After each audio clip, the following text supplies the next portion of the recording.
Luka, he had a good stat line, a little misleading. 31 points, 12 rebounds, and 9 assists. And the Lakers, really wasn't anything they did. The Minnesota team came out sluggish, and the first-round series now even up, as it was a game that should not have been that close.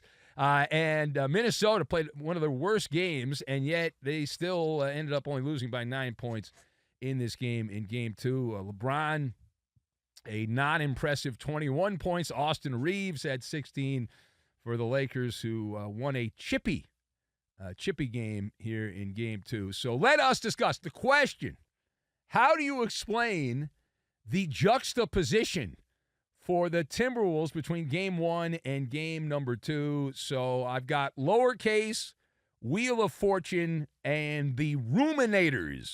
And we will combine all of these things together, and we are going to make a big bucket of buttered popcorn is what we're going to make. Just a big, giant bucket of buttered popcorn. So, Minnesota had a great opportunity. It's like they were given a cash cow, and just as long as you keep the cash cow alive and you give the cash cow plenty of food and make sure it's out of the elements, you're going to make a lot of money, because the cash cow is just going to keep giving you cash.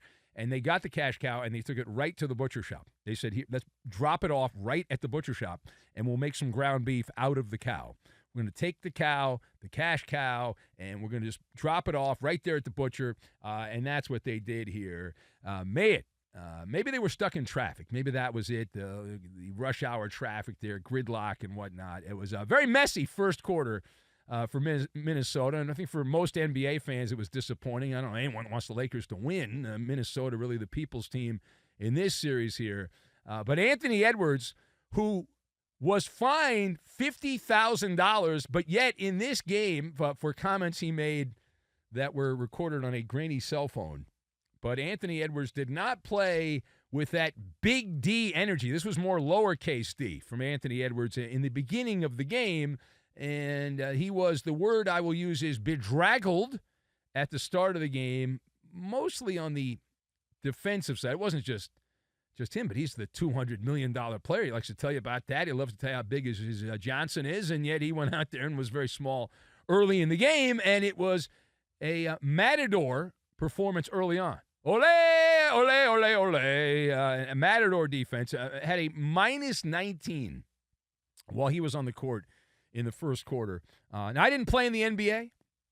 I don't think that's good. I just do an overnight show. I don't think that's particularly good. Talk about setting the tone. It was a slack-jawed performance. Minnesota was lumbering the entire night for the most part. I mean, there were a couple of stretches that were halfway decent, but it was mostly a lumbering performance by the Timberwolves here. They failed to capitalize on, yet again, was a lot of wide open looks. I mean, this is pretty crazy. An NBA team in the playoffs is getting this many wide open opportunities, as the Lakers just are not a good defensive team, and we've seen that now in the first two games of the playoffs. It was a feeble effort by Minnesota offensively, considering how many open shots they had. Now, turning the page.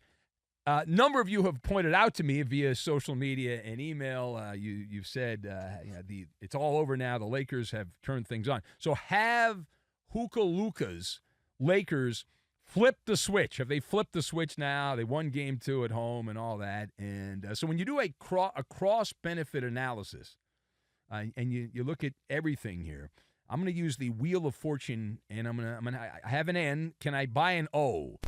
I have an N. Can I buy an O? That would be no. No would be the answer. Because when you look around here, you knew the Lakers were going to come out and play with more gusto, right? They were pantsed in Game 1, absolutely embarrassed. Looked like they didn't even belong in the playoffs in Game 1. So they came out, they had more intensity and all that. So fine, okay, that lasted a quarter. But that was enough. The Lakers jumped out. They had a 22-point lead at the beginning of this game here. Luka, 16 points early on, and that was mostly taking advantage of multi-time Defensive Player of the Year, who becomes often a liability in the playoffs, in Rudy Gobert. But yet when things calmed down, I was not impressed. I mean, I don't know that anyone that knows ball thinks the Lakers looked all that good. So I don't know how you can take that as a quality performance by the Lakers. The finger-biting time has arrived in La La Land. You look around. I would argue that's a bad win for the Lakers because it gives them false confidence to think that they've somehow fixed something when they haven't. They haven't fixed anything. Minnesota was frazzled on offense. It was not a case where they were frazzled because of shutdown defense by the Lakers. Keep in mind, the Lakers have only really played well in the first quarter of both games. Outside of that, Minnesota has dominated the rest of the game. And even in game two, Minnesota, we talked about it, we've documented it here, they came out, they soiled their pants in the beginning of the game there, and just dreadful. And yet, despite all those wide-open missed shots by the Timberwolves, they still were within 9 points midway through the fourth quarter. How emasculating is that for the Lakers? Minnesota played one of their worst games, and they were within 9 points. And the Lakers have some explaining to do on their offense. You look around here. Now, what is my supporting evidence to back that claim up, that the Lakers, this is a misleading win, it's a bad win because it gives the Lakers false confidence, which is actually good for Minnesota, and people want to see the Lakers lose, which I think most people do. The Lakers, over the final 36 minutes, as a team, shot 41% for the last three quarters of this game. And they shot 11%. I had to double-check my Maller math on that. I thought maybe I had effed that up. They attempted 18 three-point shots from the second quarter to the end of the game, and they made 2 of them. I didn't even know that was possible. They were 2 of 18. That's 11.1% over the final 36 minutes. But wait, there's more. Luka shot 38% over the rest of the game, and LeBron was at 37%. So Minnesota's defense, what I'm trying to tell you, it's a very wordy way of saying that Minnesota's defense was on point. The issues they had were early on. They just were not quite there at the start there. And despite Luka and LeBron, the Wolves, they get the headline there, but the Wolves boxed up the Lakers. There was a 7-minute drought where the Lakers didn't score a field goal.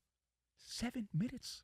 They went 7 minutes in the fourth quarter at home in a playoff game.